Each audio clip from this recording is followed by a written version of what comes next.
Hello, everybody. Today we are going to talk about heterogeneous computing with SYCL and oneAPI on CINECA's Leonardo. This webinar is sponsored by EPICURE. Just a few words about the project. So EPICURE is a 4-year project to provide support service for HPC users. It is a project coordinated by CC with 17 partners from European high-performance computing sites, and it provides both level 2 and level 3 support. The aim is to support this application in porting, optimization, advanced training, the development of best practice guides, and it also aims to implement a collaboration with equivalent groups at the European and global level of pre-exascale applications. Which projects are supported by EPICURE? All the projects supported by HPC, extreme scale access, regular access, AI development, and benchmarking. If you are interested to apply, this is basically the part of the project that you have to fill in order to ask for EPICURE support. I'd like to mention that we are organizing a number of training events, starting from webinars like the one we are delivering today. We also deliver some online courses and workshops and training events and hackathons. In particular, in a couple of weeks, at the end of this month, there will be an hackathon at CINECA about GPU programming. So let me introduce briefly our speaker.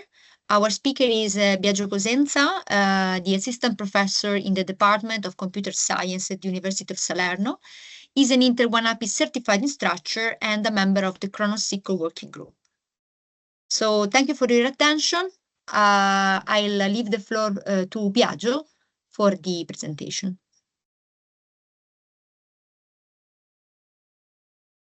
Thank you.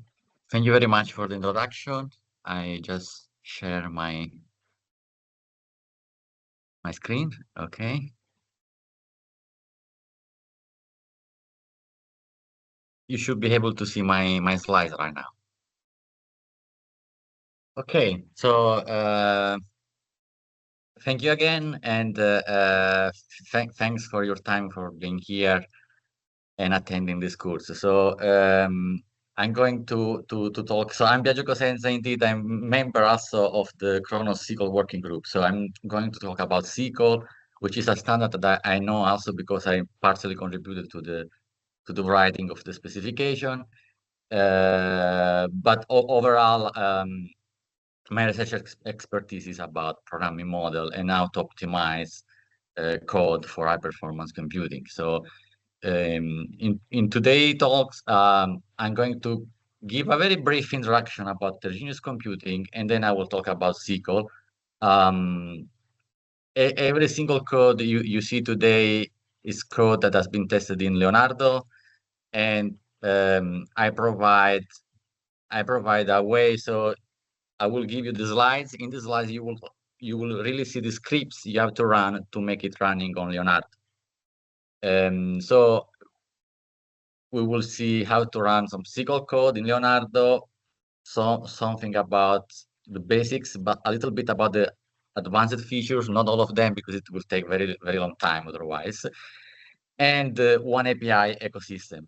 Then I will talk about how to move from CUDA to SYCL. So there are some migration tools. There are things you need to be careful when you do it, but there are some tools that helps to do it. And at the very, very end, so I will talk about the next step of this training path. Okay. So just to be, I drop you in the draft in the chat two links. Some of the code I will show you, you can actually test during the lecture, during the presentation on Compiler Explorer, which I will briefly tell you more. Okay. So let's start from the GPU. I think that the audience here knows what a GPU is, so I will make it quick. So, but GPU comes from graphics processing units, from computer graphics, which used to have very different way to program. So when we had GPU and when we have a GPU, we want to program for rendering, for displaying, beautiful picture for computer graphics. What we typically do is to use shading language, like the DirectX shading language, OpenGL shading language. And what you typically do is to program a very little piece of this fixed pipeline where you can, for instance, change the color of a pixel, of a fragment, or do some processing on a vertex. Okay, this is how what GPU programming was a long time ago. What you see there is an NVIDIA TNT2, one of my first GPU. I love it, but of course, people realize that GPU are very, very powerful, and they start to do what is called GPU programming. So they start to encode program within the graphics pipeline, which means array become texture, kernel become shaders, and the computation is practically drawing. Okay, this was the very, very beginning. Now we have more modern approaches by using GPU. By the way, now are even more capable. They fully support floating point standard, and now we have high level languages. So there are proprietary one like CUDA, ROCm, or Level 0, which are specific to the hardware. And there are the open one. The one I'm going to talk about you today is SYCL is an open. What does it mean open? Open means that is designed by Kronos Group, which is a industry organization, and it's a standard. It's royalty free. They release the specification, and anyone is free to implement it. You don't have to pay Kronos for anything unless you want the mark for a ratified implementation. So to a tested, validated implementation. Okay, so this is the way works. The very strong point of SYCL is that it's portable, and we will see this better later. So indeed, we moved from very, very naive GPU to more powerful GPU. Leonardo has very powerful GPU, has for each of the 4,400 compute node, we have 4 NVIDIA Ampere A100, very powerful GPU. And overall, that's true for all the larger supercomputer in the world. Frontier has AMD GPU, Aurora in Chicago at Argonne has Intel Max GPU, and we know Leonardo has NVIDIA GPU. So we have GPU everywhere. We have GPU from different vendors. Okay, so and the main problem is that if we use proprietary programming model like HEAP for programming frontiers, for instance, or CUDA for Leonardo, we may reach high performance, but we have the problem of when we move to another compute cluster. So we have to rewrite again all the code. So this is the big problem that SYCL is trying to solve. Okay, so I give for granted that you know more or less what is a GPU. Because I know most of you are a PhD student, have a PhD, or are HPC expert. So I think I can also skip this part, but I mean, mostly a GPU is, if you ask me what is a GPU, is mostly three things. It's the platform model, memory model, and execution model. The platform model indeed means that, we need to move the data from the CPU to GPU. CPU, GPU typically have separate memory with some exception, and we always have involved in this step to move the data to the GPU, do the computation, move the results back.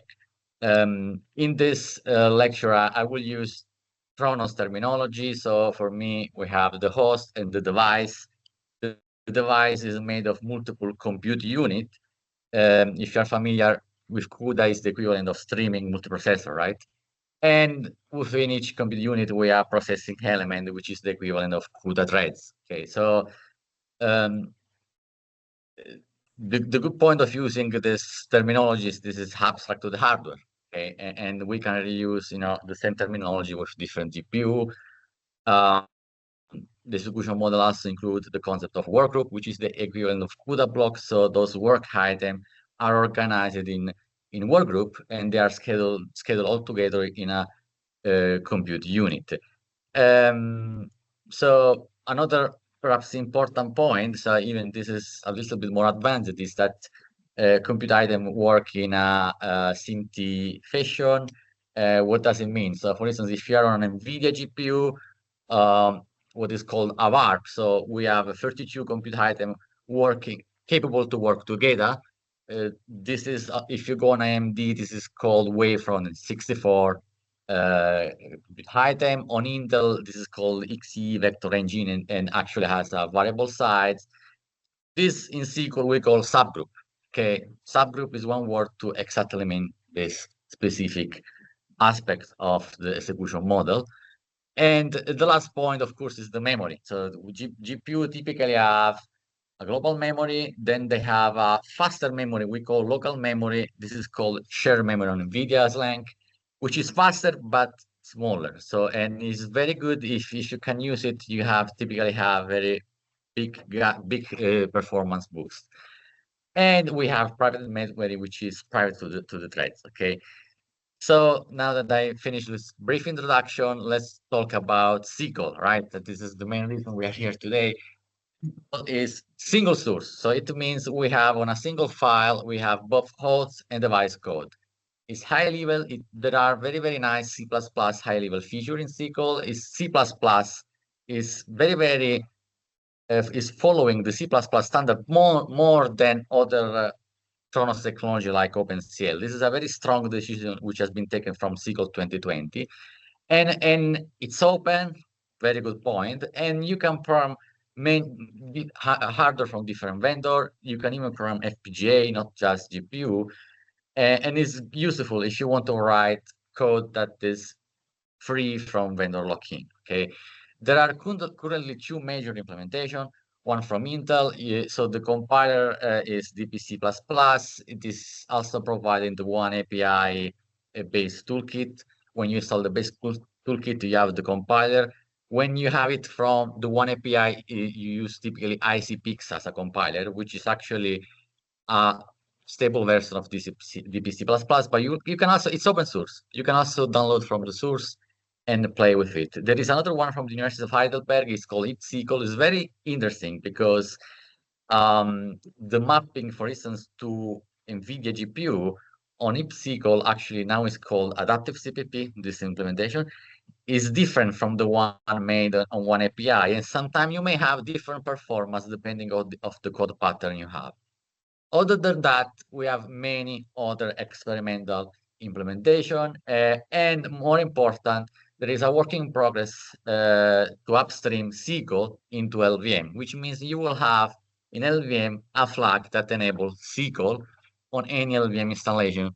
And this is a very, very important thing. It means SYCL will become more available in more systems. Okay. What we will do today is to try to have, so we will have practically all our code working on a oneAPI installation I provided for you in Leonardo. So by default, oneAPI doesn't have support for NVIDIA GPU. You need to additionally install NVIDIA plugin developed by CodePlay. I already have done this for you in CINECA. So if you log into the CINECA, those are typical steps. If you already use CINECA, you need to do this step to generate a certificate and log in. When you are inside Leonardo, then either you install yourself oneAPI, which are those steps on the left, or which I recommend use my installation. I updated yesterday. So practically, you just have to run the source. You log into the system, you source. This script is a public external usage link. So all of you must be able to run it. When you run this, you have a really working installation of oneAPI supporting NVIDIA GPU. And if you run the command SYCL-ls, you must run it with a project account. So you must have a project account. This command doesn't run on the front-end node. But if you run this SYCL-ls, you will see that the runtime of SYCL C4 4 GPUs with the NVIDIA CUDA backend. It will also see the CPU and FPGA emulation platform. This is typically the oneAPI also provide an FPGA emulator if you want to emulate an FPGA something. Okay. After that, if you want to use the code I show you in the lecture, you need to, of course, load CUDA 12.3, and you can clone the code from this repository. Okay. If you are not ready because maybe you don't have a project account working in CINECA, you can use the link I sent you, and you will see there are links to Compiler Explorer. The code in Compiler Explorer are the same of the one I'm showing you, just with a smaller size because they run on a CPU. Because indeed, SYCL can also run on a CPU. And when you use this Compiler Explorer tool made by Goldbot, they practically run this on an Amazon instance, which is typically Intel Xeon or an AMD CPU. So this is very cool if you want to make practice, of course, only small size because you have limited time. I also recommend you to have a look to this book, which is a book about SYCL written by the people who wrote the specification from Intel, and is freely available on the internet. Okay, so back to our SYCL introduction, let's get to the first code. Okay, SYCL, what we typically do when we program high performance computing is to look for the loop, expensive computational loop, and we make them parallel. If you're working with opeMP code, you put a pragma on it. If you code this in CUDA, typically you unwrap the loop in a CUDA kernel. What do we do in SYCL is to use the parallel for semantic. Okay, so the equivalent of a traditional loop that of course, a loop that can be parallelized with independent iteration, we translate into a parallel for. So here I'm showing you a very first SYCL application. This is a SYCL kernel. SYCL kernel is just a simple multiplication and addition between vector, okay? And that's it. That's the code. This is both host and device. So what do we do here is in a SYCL program, we include the SYCL header.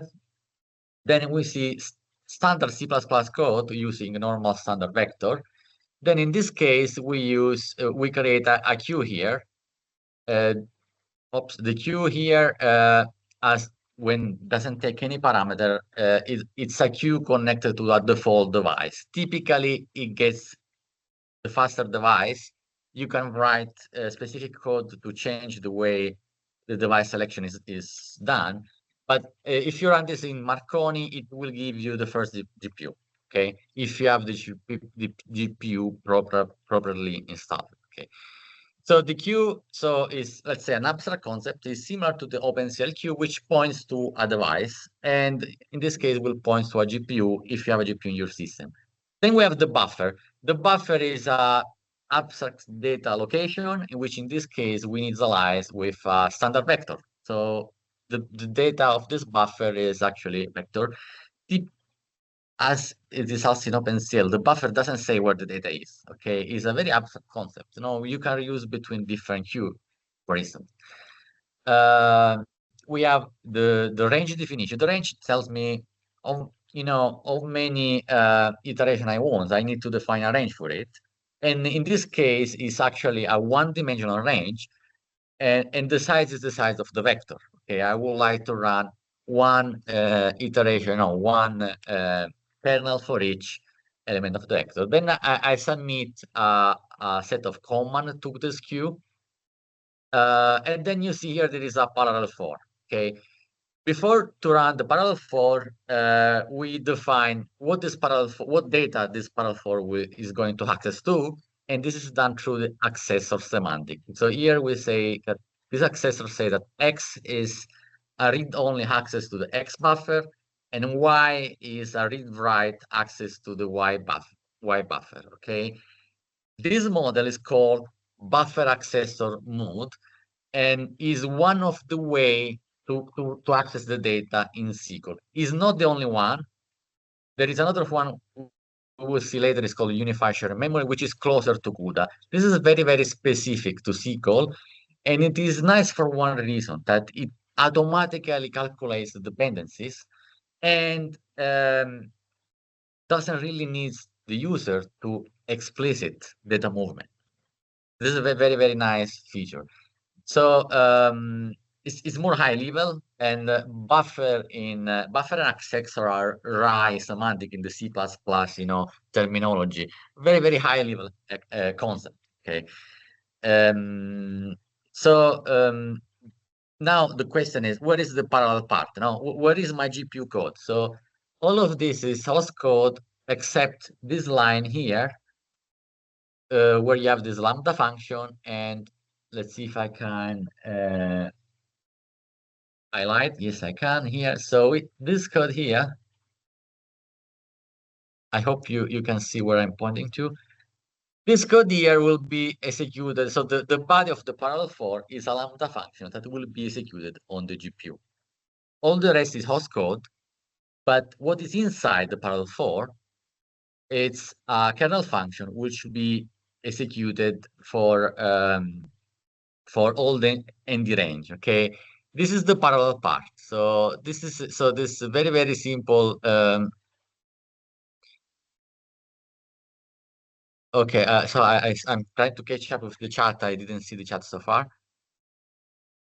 Okay, yes, I need it, brought it. Thank you for the notes.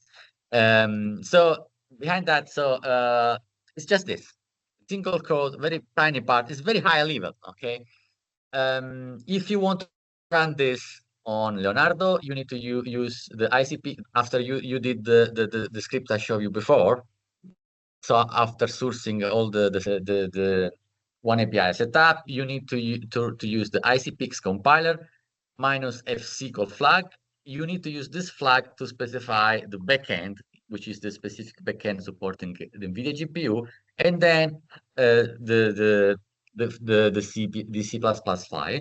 Then you can run it using this srun command line on SLAR. srun if you want to run instantly, or you can also use sbatch. Okay, so very interesting on this code is that there is no data movement.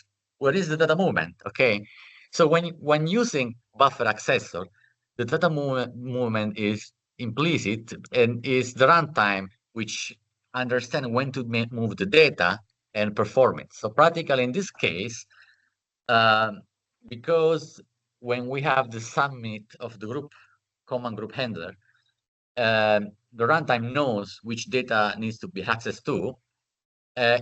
Before to run the parallel 4, it will move the data from the buffer, so from the host to the GPU. Okay, then there will be, the kernel execution. And when do we move the data back? Well, to move the data back, in this case, we use the host accessor semantic. Host accessor semantic is like a way to enforce. No, we want to access to the results of the computation, but we want to do it after the computation is complete. So to do that, we need to define this dependency, which is the host accessor. We are saying, oh, look, from the host, so from the host CPU, we want to access this buffer as soon as the computation is complete. Okay, this is one of the way to synchronize from the host. There are also other ways, with, for instance, using the wait function from the queue. This is one of the way, in my opinion, is the best one because it's very, very fine grained. So here, now looking about SYCL code, for instance, we have a very powerful mechanism to create a queue. For instance, we can create a queue by telling to the SYCL runtime, I want only a GPU, and then you can use what is called a GPU selector as a parameter of the queue. You can use a CPU selector or accelerator. When you use accelerator, typically, you get the FPGA if you have one. You can also, so if you are in Leonardo and you want 4 queues, one for each GPU, how do I do it? You can use this code here, no? Oh, oops, it's the one on the left, sorry. So practically you can use this get devices, and then you have an array of devices, and then the first one will be the first GPU, and so forth. Okay, this is a way you can do in Leonardo for selecting for creating more cube. Or you can even create a aspect selector. If you have many devices, this is useful if you have a very highly heterogeneous node with FPGA, GPU, whatsoever. Then give me a device that supports floating point 16, okay? Or give me a device that is a GPU. Okay, this you can also do it. This is particularly useful on embedded system. As I told you, there are other way to do synchronization. In this case, for instance, there is no host accessor, but this makes leverage of another mechanism of this is still the same code, SYCL, but we wrote it slightly different. No, in this case, we make leverage of the write behavior of the buffer. So the buffer, when they are destroyed, they are synchronized. So this is an implicit synchronization. So if you write the results after this block, you see the code is enclosed in that block, then practically data is automatically copied to the host. Okay, this is another way to enforce synchronization, relying on the buffer write semantics. Or another way is to use, for instance, wait. Regarding exception, okay, this is something specific to SYCL and different from CUDA. You may have synchronous exception when you have an error, for instance, when creating the queue, but you may have asynchronous exception. So of course, most errors are asynchronous. When you are running thousands of threads on the GPU, what happens is that the runtime collects the error, and then you can call wait and throw from queue to collect those exceptions. Okay, so this makes leverage on the exception handling semantic of C++. Okay. This is very simple. So example, one-dimensional. We can also have multidimensional. For instance, matrix multiplication is two-dimensional, and in this case, we use a two-dimensional range. And what does it mean? That when we provide a two-dimensional range to when we provide a two-dimensional, you see the range here is two-dimensional. When we provide a two-dimensional range to the parallel 4, this lambda function will be executed in a two-dimensional grid. Okay, this is called a two-dimensional in the range. Okay, and so why is the language itself that supports two-dimensional, also three-dimensional kernel. Back to the synchronous execution of the task graph. So I told you before that a very nice properties of using buffer accessor is that dependencies are automatically detected. Okay, this is because when we write accessor, we write, oh, this parallel for this kernel will be access this buffer read only or read write or write only. This is very important for the runtime. And this is, for instance, it's an example using 4 kernels. So here we have 4 parallel 4, okay? Each parallel 4 access the data with different accessor.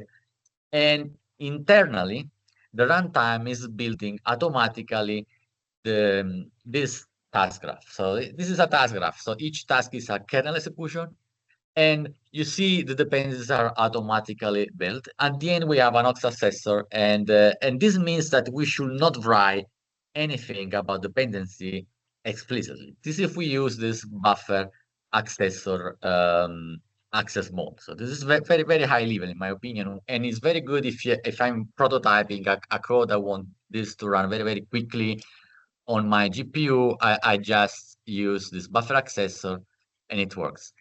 On the other end, I may enforce. So this means that by default, the SYCL writes this. No, it's aware of this data dependency of the kernel. However, we can also use the in-order semantics for the queue. When we use the in-order semantic, you see now when we created the queue with the property queue in order. This means that instead of using the accessor to build the data dependency graph, the DAG, the dependencies are practically the one that kernel are executed in the order they are submitted. Okay, this is very similar to the standard CUDA behavior, the standard one. And in SYCL is the other way around. By default, it's out of order, but you can specify if you want an in order semantic, and then the runtime cannot take any choices. Okay. In the previous example here, a smart runtime can, in theory, try to change the ordering without breaking the dependency, or maybe running some kernel on different part of the GPU on different compute unit. Here, this is not possible because it's enforced. The dependencies are enforced. This is the order of the execution of the kernel.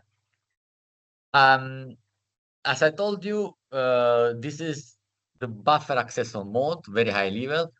However, since SYCL 2020, SYCL introduced unified shared memory. Unified shared memory is much more similar to the CUDA programming model in the sense that it's a pointer-based programming model. It is very useful if you're not creating your buffer, but you have some library code using some data on the GPU. They are really high optimized. You want to use this code, then you need a buffer-based way to provide this data to SYCL. And there are overall three different kind of allocation when we use the USM. USM practically means that we use malloc and free. Okay, instead of using the buffer, we use malloc and free. And we have free allocation type in SYCL. This is what is called implicit unified shared memory. In this case, we use malloc shared. So malloc shared takes as a parameter the queue. So this is very different from the buffer. Buffer is abstract to the queue. The data movement to the queue is made in a lazy way when it's needed. When using unified shared memory, the allocation happens already on the device, which is the one pointed from the queue. Okay, so this means that we don't use accessor. So we do malloc shared, then we have our parallel for execution, and we can access to the data as it is, in the same address space. Then we have a synchronization. In this case, we have a queue wait. Synchronization in this case is explicit because there is no automatic way to track dependency. And then we free the data. Okay, so this is much more, very similar to CUDA, right? You have a malloc, you do your kernel, then you have a free. There is also, in this case, there is still no data movement because we are using a malloc shared allocation. If you want to play with USM in a more low level approach, is to use malloc device. Okay, so malloc device, then this is really allocated on the device and not on the host. Okay, and in this case, data movement is explicit, and we need to use this memcopy queue function to say we are copying the data from the CPU to the GPU. We need to add some synchronization, then we need to move the data back. Okay, this is a very, very low level approach, more verbose. But let's say SYCL provides you different level of abstraction. You can use more low level is explicit USM, or you can use implicit USM, or you can use buffer accessor. This depends on you. So how you feel more comfortable. You can even work incrementally, lowering the abstraction as soon as you proceed in your code. Okay, so let's say those are the main most important part of SYCL, but SYCL has more feature, more advanced feature, playing with workgroup, subgroup, group helpers, kernel reduction, local memory, atomics, specialization constant. Those are all features. Most of them have been released in SYCL 2020. They are a little bit more advanced. That will really briefly go over them. Will not go into details, but you find the code if you want to exercise with them. As if you're familiar with GPU, the computation is not just work item, but work item are organized in the range, which can be 1, 2, or 3-dimensional. They are scheduled by work group. The work group is still something that the programmer can change. You know, I can change. I can choose a different work group size, and then and then we have this concept of subgroup, right? And the subgroup is a VARP on NVIDIA, away from AMD. If you have a CPU implementation, typically this is mapped on a SIMD vector, and so forth. So the API of SYCL allow you to program at this level, okay? And in particular, you have something that I think I didn't mention so far. Okay, and the range, perfect. If you want to specify the size of the work group, you need to use a different version of parallel for. So the parallel for, instead of taking as an input a range, takes as an input a ND range. Okay, be careful. This may be a little bit tricky if you are not familiar with it. So when you use range, you just express a flat execution domain. When you use ND range allows you to specify, for instance, how big, how large is the work. So if you want to go this level of abstraction, which is good for performance, you need to use the ND range version of the parallel 4, which is, as I told you, a little bit more specific, but more low level. Typically, performance of the parallel 4 using ND range are better than the one using range, okay? So then back to our subgroup. So we have several in SYCL 2020 we have sub-function algorithm. This means that we have a number of operations that are very, very fast because mapped on fast hardware extraction. No? And those implement, for instance, voting function or broadcast function. For instance, you want one element to be broadcasted to all the work item in a subgroup. This can be done with a group broadcast function. We have shift, permutation, and we have other collective like join, reduce, and all of that. Okay, so those are available as a subgroup function. Those are the equivalent of CUDA cooperative groups, if I recall correctly, and with the big advantage that they are portable. This is an example of a matrix multiplication which use a group broadcast. Okay, we'll not go into details, but in this case, what you do is you have a tile. When you propagate one value to a tile, you use a group broadcast instead of manually doing this with a one for loop, for instance. Okay. Another very interesting feature of SYCL. So we see here there are some reduction. When the reduction we see here, for instance, join, reduce, are a reduction within the same subgroup. SYCL also allows to do kernel reduction, which means I do a reduction over the whole in the range, the whole iteration space. Okay, and to do that, you need practically to have a reduction object. You see here this auto sum reduction. This is a reduction object where we define what is the reduction operator. We support, it has to be commutative associative operator to work with a reduction. In this case, we use a plus, so we want the summation of all the elements in order to compute a dot product. And then we use a reduction object. So reduction object is the one reduced you get from this reduction function. And then in the lambda definition, we define a reducer object, which is this one.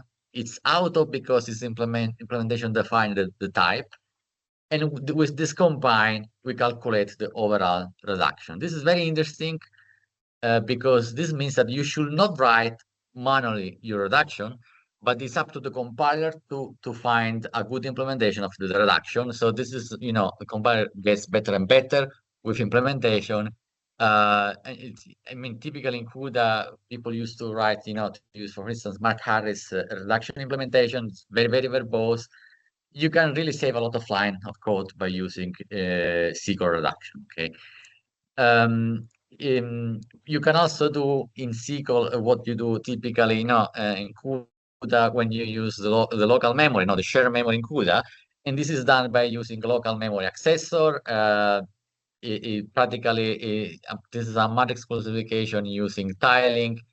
What you do is to use a local accessor to prefetch data from global memory to the local memory, and then it's practically the same as usual. So it's just so in SYCL, to use the local memory, you need to use the local accessor. You can prefetch data from the global memory, and then you can use this local memory as normal memory.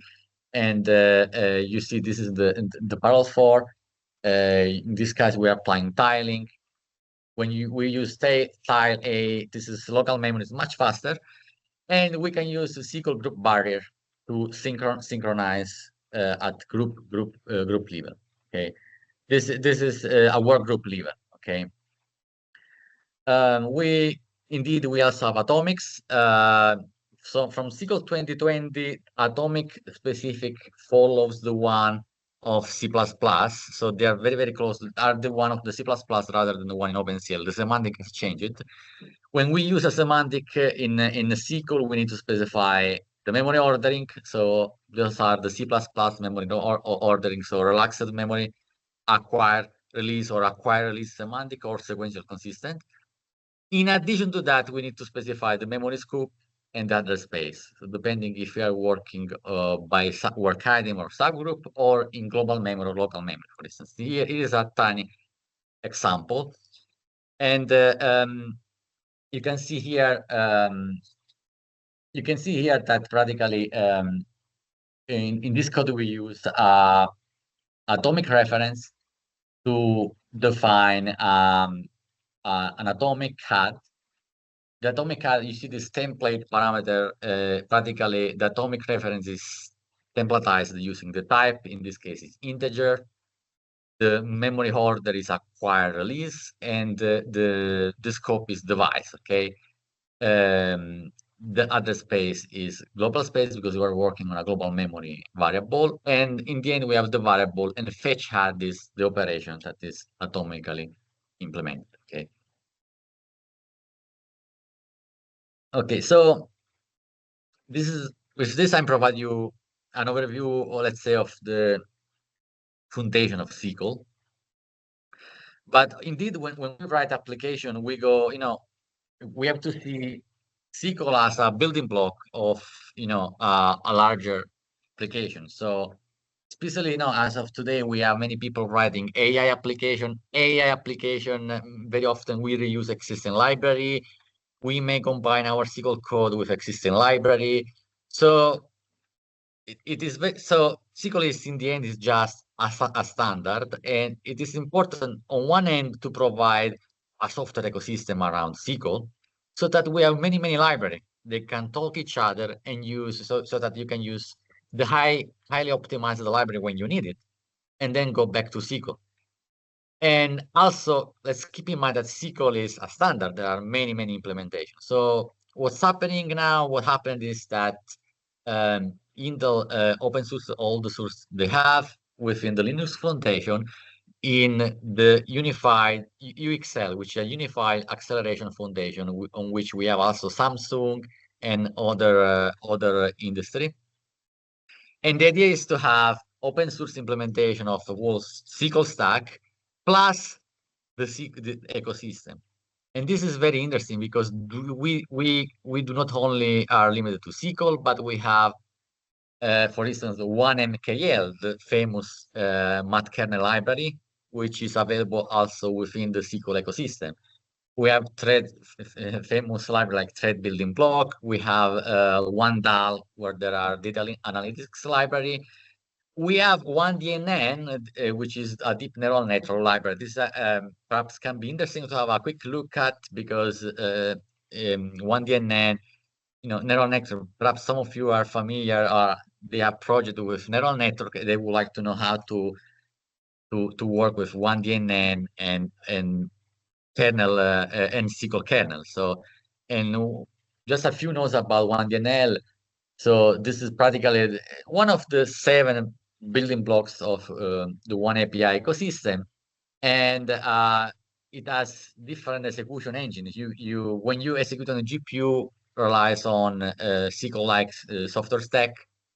SPIR-V, all this technology within inside SYCL, but it can also be, for instance, you can run it on the CPU, and then it relies on thread building block or other technologies. Okay. Very interesting about oneDNN is that it has memory layouts configuration. Just other than the plain tensor layout, it supports blocked layouts, which are good for performance. It supports lower precision inference, for instance, floating on 16, BF16, and int8 quantization. And there is an interoperability layer between SYCL OpenCL standard and oneDNN. So this is very useful in your software ecosystem. You can go from one to the other and combine more library in your application. Now, if you're asking, yes, but I heard that the GPU, the NVIDIA GPU on Leonardo has tensor unit. No, how does it work? I want to know if I can use it. No, so this under the hood, it's in SYCL. Is not in the SYCL ratified language. Is an extension from Intel.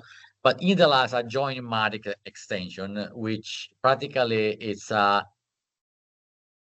extension of SYCL that practically allows you to code by using tensor operation, and has support for fast short matrix multiplication and addition, and supports also reduced precision data type. So this one has a RIDIA mapping into NVIDIA Tensor Core if you use the NVIDIA backend, the CUDA backend, XC, XMX if you use Intel GPU, and AMX vector instruction if you use a CPU. So there is an abstraction in SYCL. This is not yet on the standard. This is a standard, an extension from Intel, which will some point be included in the standard.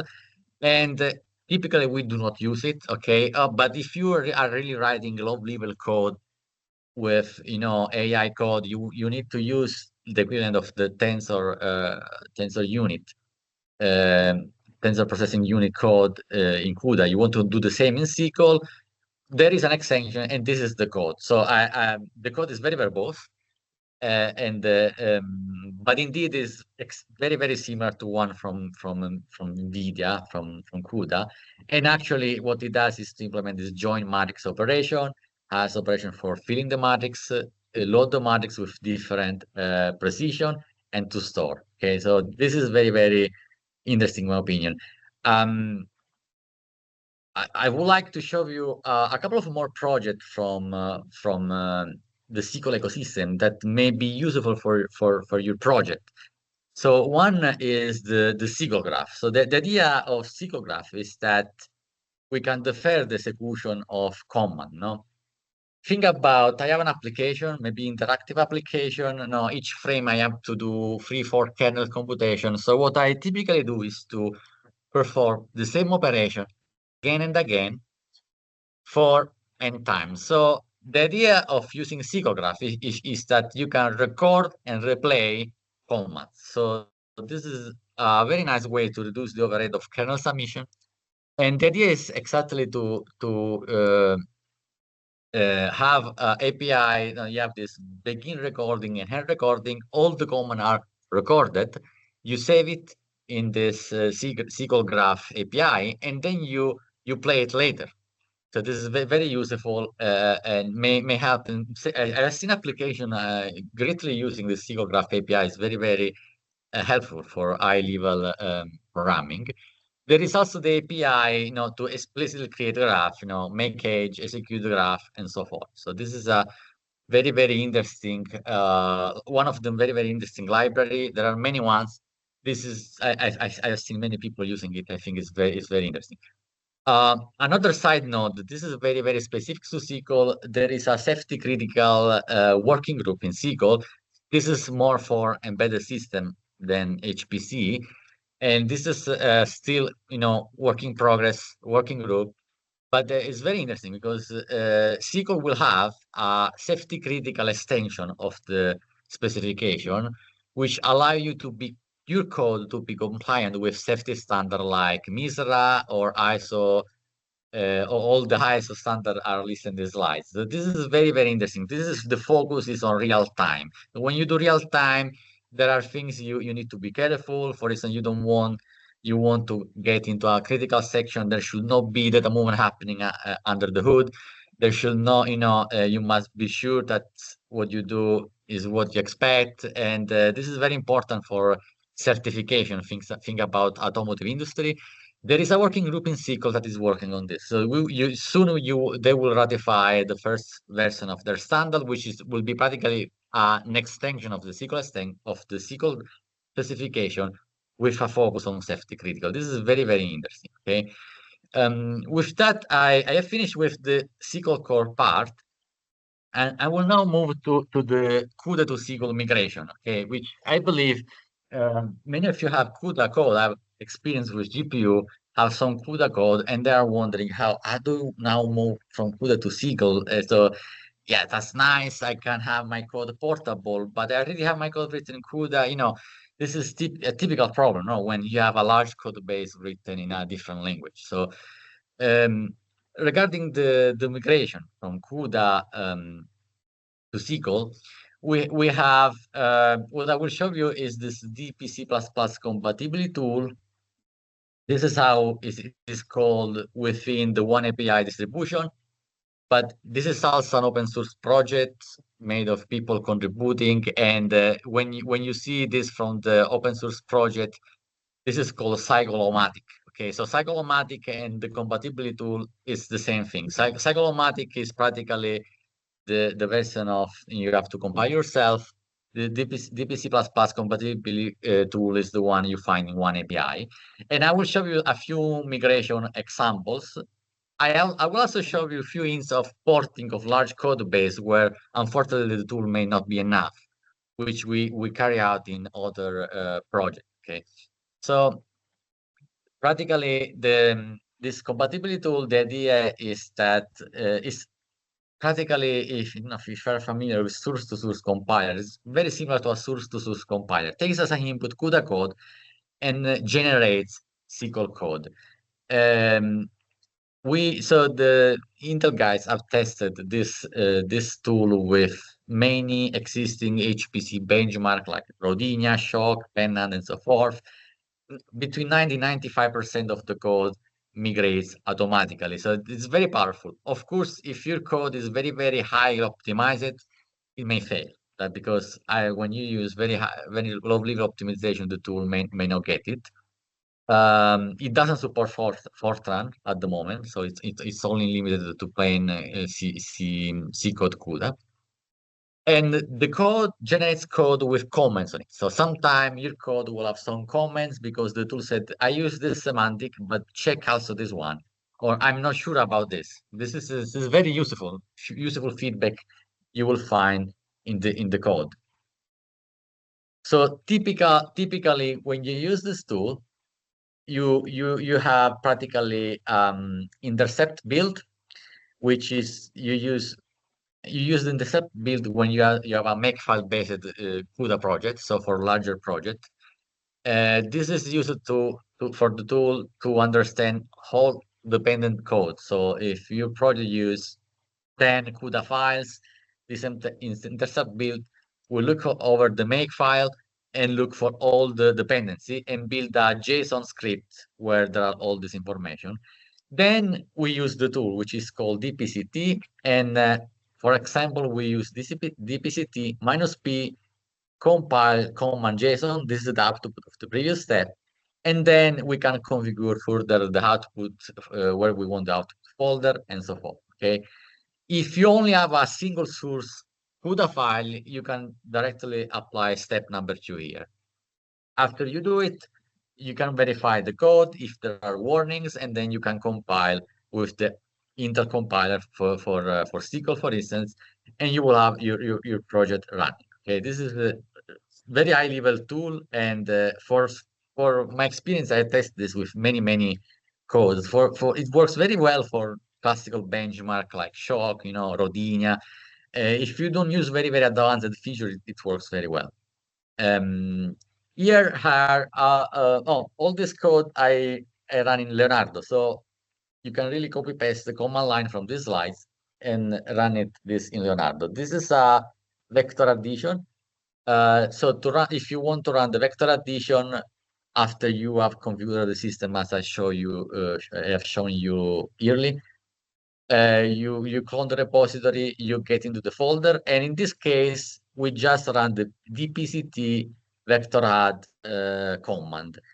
This will work smoothly on Leonardo. If you have a system with multiple CUDA installation, you can specify CUDA include path and specify where, because this tool needs the CUDA include file to run. Okay. So be careful with the version. So the one I installed in Leonardo is working. If you install in your system, you need to be careful. If you want to support CUDA 12.3, then you need at least this version of the oneAPI toolkit. Okay. And here is an example of the producer code. And it's very interesting. On the left, you have a code excerpt from the input CUDA file. And on the right is the producer code. Okay. You see the tool translate, the header file, CUDA.h becomes SYCL.hpp. This is the kernel, right? This is how you define a kernel in CUDA. Now, what do you do in CUDA is to have this global vector add kernel, and then you define the kernel, and then you define the thread ID to access the element and so forth. On the right, you see the equivalent SYCL code. It will be created a function for your kernel, and you see here there is an empty item, and there is a get local ID and so forth. One recommendation. When you translate, by default, the tool is not capable to understand if the original kernel is 1, 2, or 3-dimensional kernel, right? If you already know it's 1-dimensional, you can write assume ND range dim1 to the tool. This is a command line to provide to the tool, and this will generate better code. So in this case, ND range is 3-dimensional because the tool cannot detect it's 1-dimensional. This is a typical thing that needs to be fixed. Or you just write this additional command line. This is an information that is not easy to detect statically by the tool, and that's why you need to add this.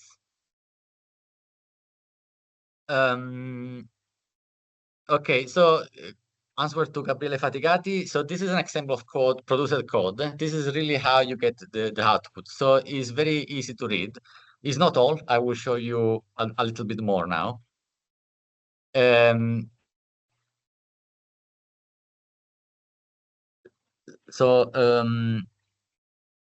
Okay. Okay, here we are. This is the rest of the code. Okay, so for simple code is not so complicated. Indeed, for larger project, file by file, the code is similar. Then you will have all your file in one folder output. In my opinion, the problem is when your code has very advanced feature like subgroup you use, or very typical in CUDA code, you give the assumption that the warp size is 32. No, then you write your code so that it's 32. And this is a problem indeed, because this is not portable code. And this is an example where you need to manually change it. This is the rest of the program. So the rest of the vector addition. So this is the main. So the main, you see there is queue creation on the right. Then we have CUDA malloc. We are mapped to malloc device. So this is very important. The tool translates into USM memory model. It doesn't use buffer accessor. So when you use the tool, the output is USM, Unified Shared Memory, using malloc device allocation and free. Okay. Then you have the parallel for, which is the equivalent of the kernel invocation, which will call the function we saw early. And in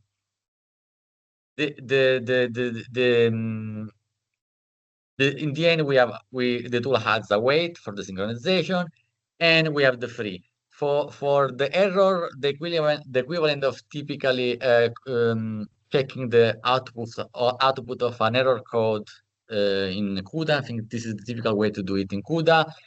Here there is a try catch, which I omitted part of the code, which is the way to translate the two language. Okay. One very, very important recommendation is that as you can see, there is another header file. So there is a dpct in order queue function, which recall to an helper function that creates an in order queue. So by default, the queue created in SYCL are in order, because this is the right translation of the CUDA code. Of course, if you mix this code with other SYCL code, you need to be careful. Maybe you want an out of order queue, and then you need to tweak this, okay? So by default, the tool generates in order queue. So the rest of the code is really a matching of CUDA. So you see malloc device to CUDA malloc, you see parallel for kernel invocation, and you see data movement are explicit, and you see the CUDA free. Okay, so this is very, very simple.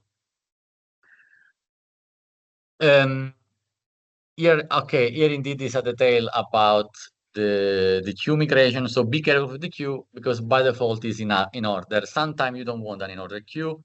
And if you don't want an order queue, you need to edit this line and create a normal queue. Okay. And I remind you, when you create a queue in SYCL, by default is out of order. Okay. So this slide is about another migration example. This is from the Rodinia Needleman Wunsch code in the Rodinio benchmark. And here are the command line you need to reproduce it. So in this case, we need to use the intercept build make.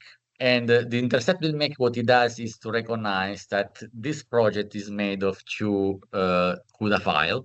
And so it will create a JSON file where this information are included. Always run make clean. If you don't do make clean, the tool may get its things wrong. So always make clean before to do the intercept build. And then you do the dpct command. I think here this make clean is a mistake. This is the output. In this case, the output is very, very verbose. So it produces the code, but it also produces some warning. Now it tells you, for instance, that look, I find out that the code use sync threads in line 81 in this file. So check it out, because maybe we translate this with a group barrier, but maybe in this case you can use also another group barrier.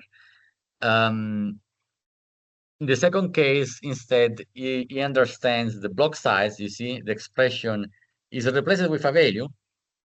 And then be careful to this. Okay, there are several warnings provided by the tool. You will find this warning also in the source code. Sometimes feedback are very, very interesting. So, for instance, in the case of a CUDA barrier, no, we very often use in CUDA sync thread, which is a block level synchronization barrier, which means that it's safe to be used in all thread in a block when you reach this barrier. But there are more advanced primitive in CUDA, like thread fence block, and so forth. And there are equivalent in SYCL as well. So in this case, the tool understood that and gives you a warning. And look, I'm not sure, but here maybe you can use something better. Okay, also in the original CUDA code. Okay, this is very, very, very interesting. I find that very interesting. Another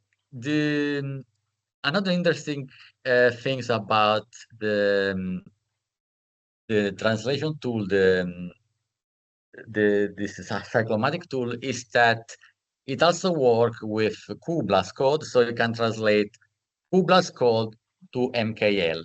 So in this case, this is another example you can run on Leonardo. after you run the intercept build, you run the DPCT tool.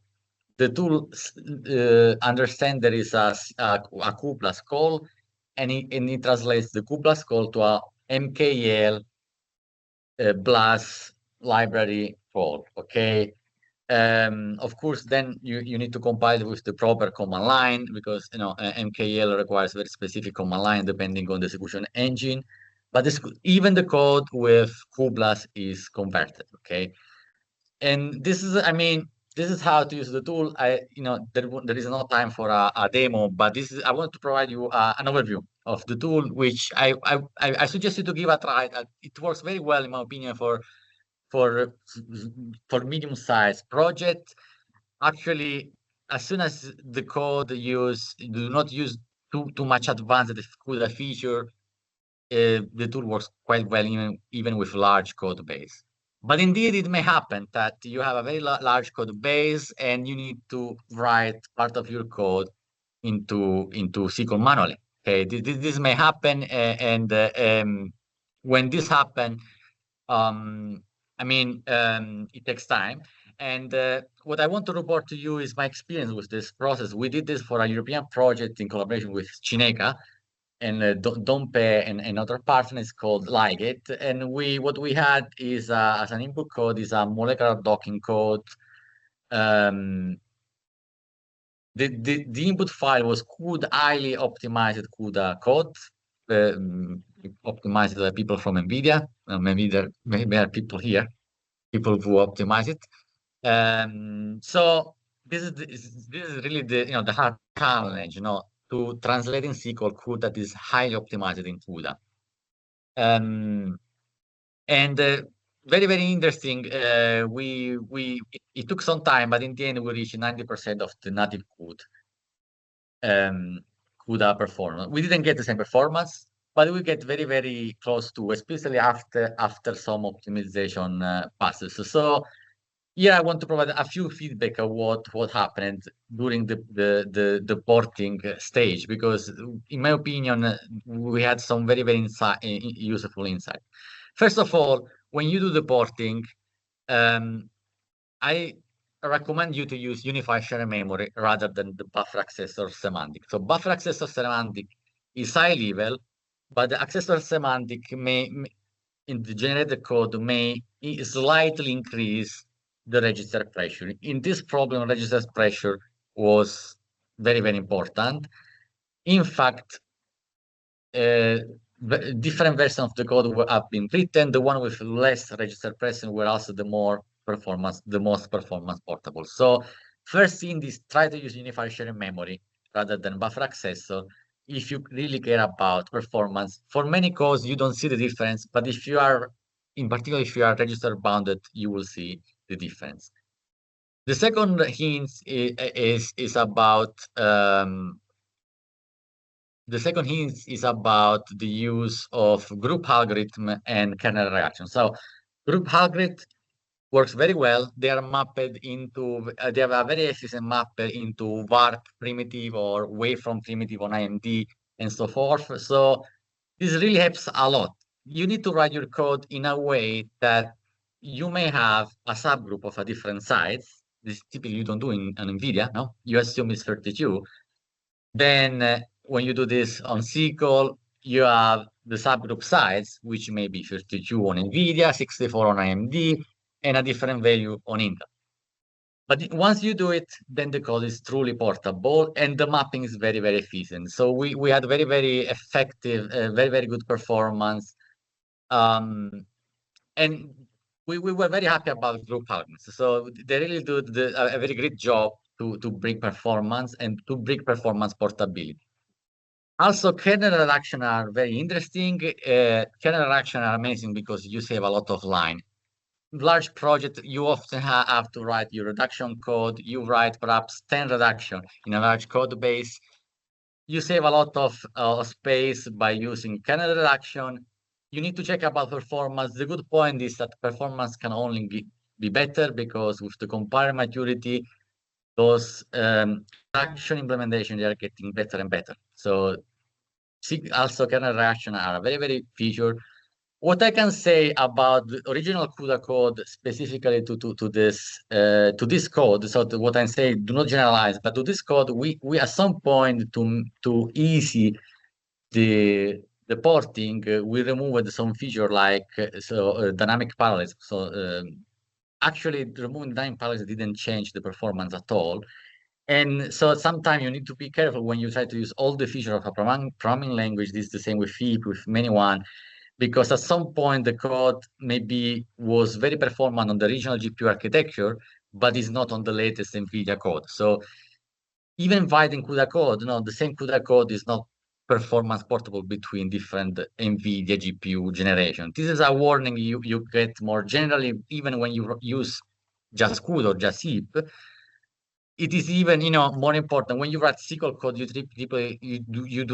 don't go to this detail. Okay, this is just to say that sometime you don't really lose much performance by removing some too much advanced feature, and you still have your code portable. Of course, at the end, the CUDA code was a bit faster, but we were 90% from the top. We were not so fast. And this is a code which was manually optimized for NVIDIA GPU. This was very, very challenging code. My experience is that when you have normal benchmark, let's say not too advanced benchmark, very often the CUDA performance and SYCL performance, of course, we are supposing that we're working on NVIDIA GPU, are very, very similar. And we did some benchmarking about it. If you're curious, we just released a new version of the SYCL benchmark. This is a joint work with University of Heidelberg and Innsbruck, and where we had that all the new features of SYCL 2020, unified shared memory, reduction, and all of that. And overall, SYCL is starting to work very, very now is much more mature technology with respect to 2 years ago. A very important novelty in the SYCL scenario is that now we have a conformance test. Now we have a CTS. So now all the implementation, they must check this test.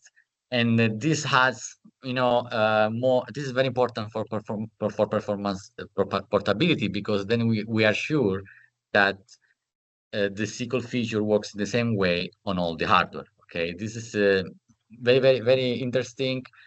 And we are now approaching SYCL specification 2020 version 9, if I'm not wrong, version 9.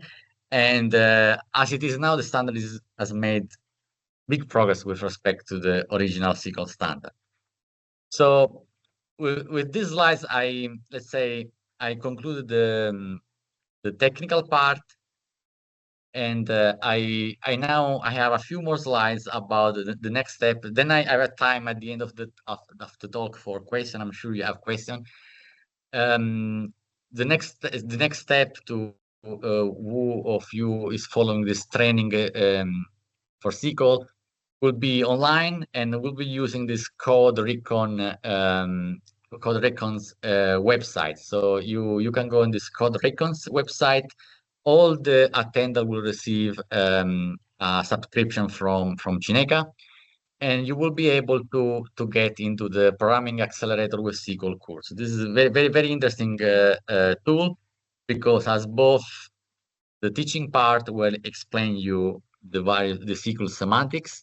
There is a lot of code, and there are on the other side you can see there are tests. You can there are quizzes. You can check if you understand correctly all the SYCL specification, and there is something very similar to Compile Explorer. No, there is a exercise box where you have some SYCL code you have to complete, and it will be compiled and executed. So it's very, very interesting, because this is very helpful to learn all the semantics, all the feature in SYCL.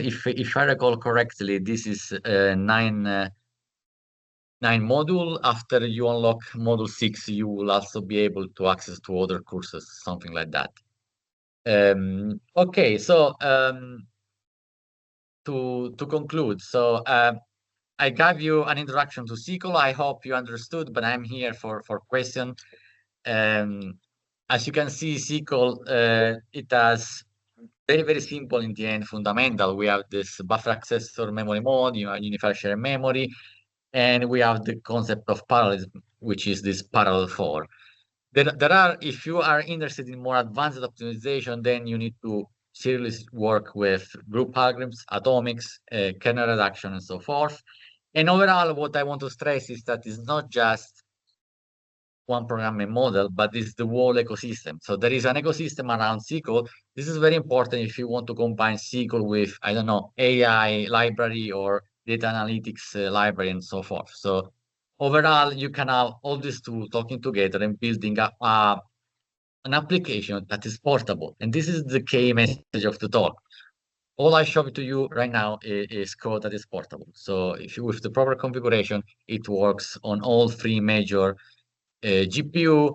For HPC, you can have it working on AMD, on NVIDIA, and on Intel GPU. It can even work on many embedded hardware. And talking about Mali GPU, for instance, that you can rely on the OpenCL driver to work on Mali. I also show you how to do CUDA to SYCL migration. So as I told you, there are tools to do it.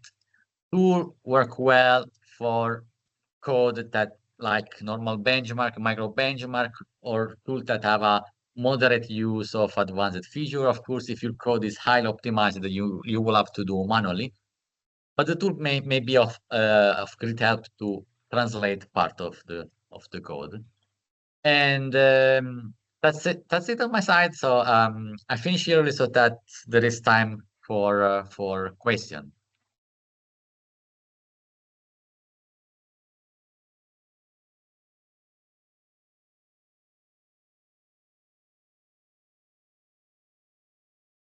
Please let me know if you have any question. Okay, I can maybe turn on the microphones for everyone, so if they have a question, they can do that directly. Just a second.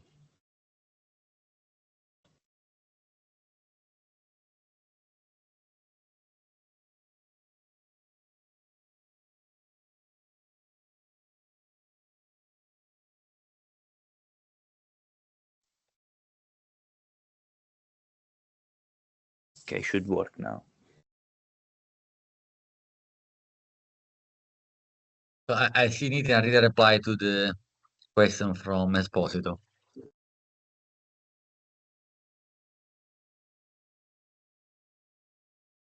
But I mean I'm Marcos.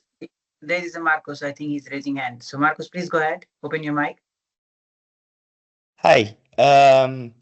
I don't have a question per se. I'm just I'm from the EPICURE project. Laura reached out to me about this event, and I was very happy to make it into an EPICURE webinar. Thanks a lot. I want to thank the speaker. I want to thank Laura and her colleagues that organized this, and I want to thank everyone that attended this very interesting webinar. Thank you. Thanks to CINECA and Indo for organizing also. Thanks to everybody, let's say, who joined. Yeah. Marcos, just to in addition what you just said, so the goal is to basically organize the very first SYCL hackathon at CINECA. So I would be very grateful if you can just spread the news to your institution or by any other means. That would be really good. And please emphasize that it would be in present, so it's not online. Mm-hmm. Yeah. Any other question? So what I can recommend, if we are going to, in the hackathon, we are going to work on project. I see there are many PhD students in the audience. You can also bring something related to your PhD program that you would like to code in SYCL, and we can do it together as a project for the hackathon. This will work very well. Oh, Michael? Hi, just a curiosity, in the matrix multiplication with the tile example, you showed this thing where you use the local accessor. And so that would be to sort of allocate share memory on the GPU. What about if I run then on a queue on the CPU? What does the local accessor correspond to on the CPU?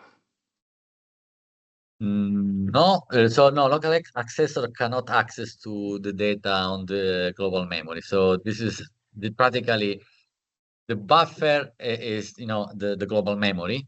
The accessor is a declaration of access to to the global memory, and the local accessor does not communicate. So does not communicate with. So you need an explicit copy, which in this code happens here. You see tile A. This is a copy. When you see the green line, tile A and tile B. No, the tile A is local memory. The one on the right side is global memory. So in this exactly line, you are copying the data from global memory to local memory. This typically happens for all the threads in a work group, and this is practically like all the threads all together. They are copying a block of data. This is how it works blocking on the GPU. No, but The problem I mean is that the kernel would still run on the CPU, right? If I change the device of like the same source. Sorry, you mean if your device is a CPU? Yeah, sorry. Yeah. Okay, so we are running SYCL on a CPU, and the local memory, of course, there is no local memory. What I believe it is done is practically is mapped on prefetching instructions. So it's like this is what you can do on the CPU, because on the CPU you have the cache, but the cache does not require manual. It's automatic. But you can, you can force the caching mechanism with prefetching instructions. So my polite guess is that on the CPU it is mapped on, it tries to prefetch data on the cache. Indeed, there is no local memory. You're right. No, how does it work? Typically, when you use this code on the CPU, you may get a benefit, but because of cache use, not because of the local memory. But typically, the tuning is different because the cache is larger, so you will have to use larger workgroup size. This is my experience. The tuning is different on CPU. You may still get a performance improvement because of locality, because you have a better use of the cache. So but indeed, there is no dedicated memory. It probably then, as you say, hints to the compiler to do some prefetching. Would you see then some performance benefit? For example, if I took away the local accessor and put it back in, would I see some performance on the CPU or not really? Specific code, benefits of tiling. Tiling is really a reorganization of a more local reorganization. It's really an optimization. So it will benefit of tiling for sure. I'm not 100% sure it will benefit of the local memory. Maybe very, very tiny improvement if the compiler use this. But modern CPU are very efficient on this kind of prefetching operation. So of course, those are features that are more efficient on GPUs than CPUs. Okay, thank you.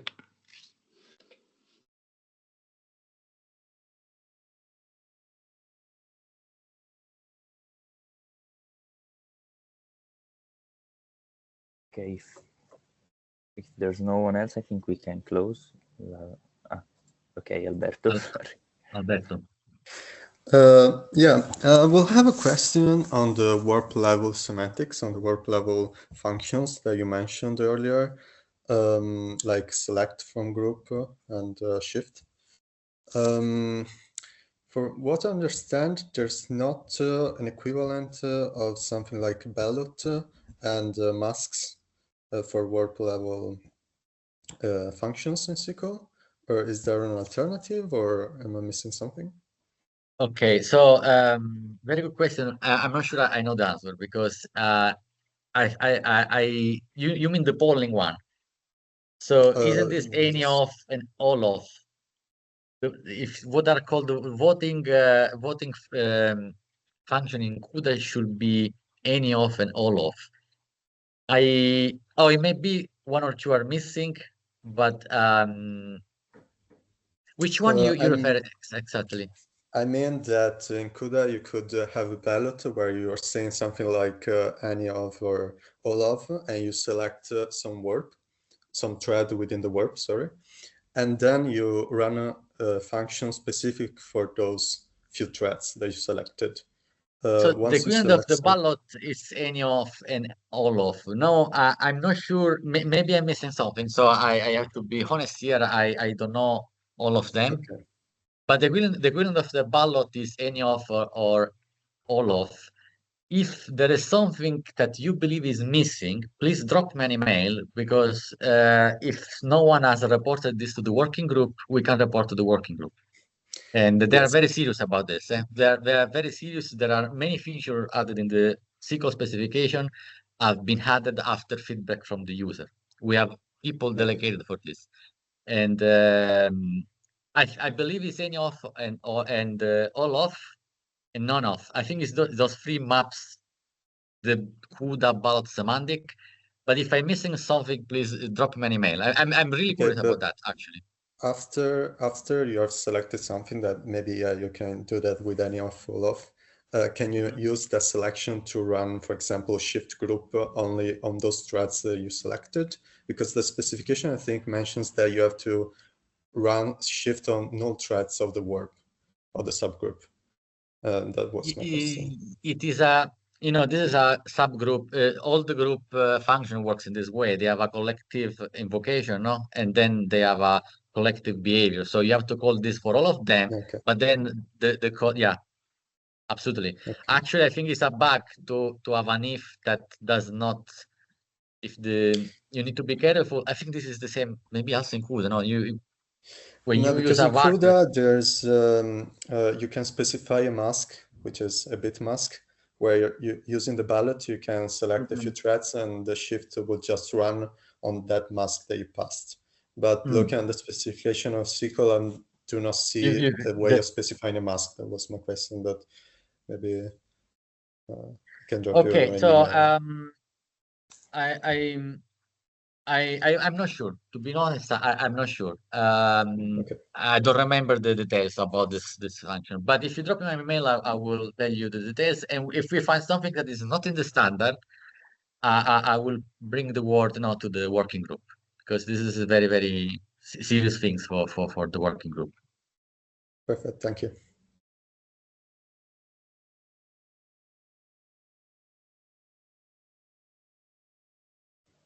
Is it possible to have a last question? Do we have time for it? Yeah. Oh, thank you. So it's not really a question. It's more like asking for an opinion as being a Kronos member. I dealt with not SYCL but OpenCL some time ago. And so based on what I feel, which doesn't mean it is true or might be wrong, I wanted to ask, what do you feel about OpenCL itself? I mean, like, I feel that it has been left a bit behind, which then led SYCL to rise, which is good for like having a first approach to GPUs and everything. But you also mentioned a few times that at some point, if you need performance, you need to go lower level. And I didn't know about SYCL now integrating the proprietary CUDA backend. And so I wonder, Kronos, why did it not bring OpenCL to the stars? Because I think it had the potential to even beat CUDA itself, but it didn't. Yeah, and I thank mean, you. let me finish. Might it be because the Kronos president is also NVIDIA vice president? I don't know, but yeah, that's my question. Let's say. Okay, so first of all, everything I'm saying now, I'm not on behalf of Kronos. Okay, it's my personal opinion. Yeah, indeed. Okay, Yes, because yes. of course, so OpenCL is a beautiful project, very ambitious, and they try to do many things, and they often fail, and they recognize it. They said they wanted to bring the independent representation, supporting everything. Then they realized they needed another standard, and from this failure, we had this PRV project. They wanted to have the C++ binding, And then they realize they need something more, in particular if you want to do, single source compilation. Yeah. And then from this failure, SYCL was born. Okay, so OpenCL it's an incredible, and it's amazing what they do. Indeed, SYCL is a standard, so OpenCL is a standard, and it's up to the vendor to Yeah. implement it. Okay, Indeed. if Yeah. the vendor do not implement it, or implement it poorly, or do not implement all the features, this is not up to the standard. Okay, right now in OpenCL, what there are many people active from the vendor system, for instance. So it's still active. It's still interesting. NVIDIA released an update after a long time, an update of the OpenCL driver. Maybe it will not be performant like in CUDA, but there is. So the standard is still there. And SYCL made 2 years ago a very smart move. At some point from SYCL 2020 revision 3, they said we need to have a backend that is decoupled from OpenCL. So we still follow OpenCL execution model and all the rest. But if we want to have an implementation that is not mapped on OpenCL, we must do it. And this is what is called the multiple backend support. This was not there in the first SYCL. This allowed to have projects like Adaptive CPP, which is Adaptive CPP, the project from Heidelberg. They support NVIDIA GPU by mapping on CUDA. So the raw direct mapping into CUDA, very good performance. Maybe it's a compiler which does not support all the features, but it works, and it has very interesting performance, in my opinion, on many code patterns. So of course I cannot talk on behalf of other companies. SYCL itself is we had starting this with AMD Xilinx and CodePlay, but when Intel joined it, Intel did most of the work. They did and what I really appreciate of Intel is that they open sourced everything. And at the moment, all SYCL implementation and the two major are all open source. You can really also on the Intel one, you open an issue. This doesn't work, they fix it in 2 days. So SYCL had this advantage with respect to OpenCL that can either be mapped on OpenCL or can follow a different path. And this different path, open the way to more performant implementation. Even if you use SYCL on an Intel GPU, you have this pluggable backend things that you can either map on SPIR-V on the OpenCL driver, or can map on level 0, because level 0 is a little bit the equivalent of CUDA. It's a low-level API for Intel GPU. So this is very flexible. The tool chain is very flexible. You can combine different compilers with different backend and get different performance. Now, sometimes you can get there with a different path and having better performance. So this is a very good feature of SYCL. With respect to OpenCL, I think OpenCL still has a role because don't forget that we are talking about standard that also work on embedded.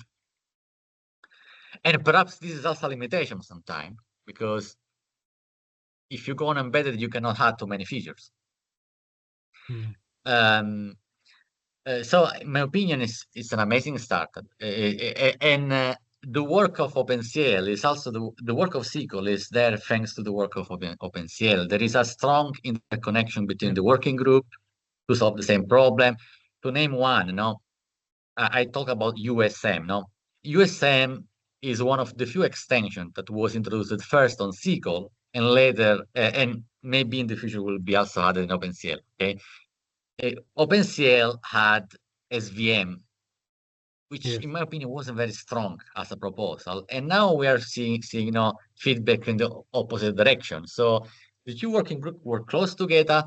There is a strong cooperation. At some point, SYCL decide C++ is more important than OpenCL, and we must follow what C++ is doing. We need to support C++ atomics. We need to support everything C++ does. We need, if possible, even to anticipate what C++ is doing. MDSpan and other features will at some point be integrated in SYCL. So this is the philosophy of SYCL, the current philosophy of SYCL, not behind the language. OpenCL is still active in embedded. Maybe it's not the best in HPC, you tell me. But I think it's still a very good. I'm not so pessimistic about OpenCL, but I understand that if you do not drop new feature and and every edition, no, it seems that no one is working there. But actually, there are people working OpenCL on many features, many features. Did I reply to your question? Yeah, no, yes, indeed. It was just an open discussion. Yeah, I just wanted you to know your opinion on that. Yeah. Yeah, NVIDIA yeah, has I a do role in agree, Kronos. NVIDIA is Kronos member. The president of NVIDIA is of Kronos is from NVIDIA. Recently, NVIDIA opened up a sharing language has become. I don't remember the name. Lang. I don't recall the name. They said that this is I give this for free. Let's have a working group on it. So NVIDIA, but of course. Being part of Kronos doesn't mean that then you have to implement all the standards, and they do not directly implement for now a SYCL because you need to use other tool. No, you don't have from NVIDIA a SYCL compiler. Maybe will change in the future. Who knows? Who knows? I mean, it's also a matter of the users. So maybe HPC people are used to rewrite the code all the time, right? But there are people who are interested in portable code, and for this you have no other choice at the moment, unless your programming model is very high level, and then you only use library or use Python, Python as a programming model. But this only works for few areas, right? And this is my take. Yeah, thank you. Thanks to you.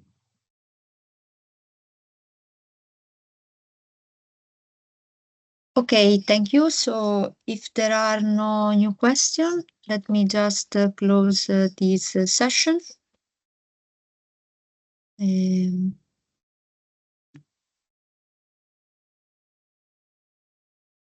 So thank you for joining us. I'll just leave you here the link to our page with the next webinar of EPICURE. So if you double click the presentation that we will provide you, you can find the web page with the events, the following events of EPICURE. So thank you again for your participation and enjoy the day.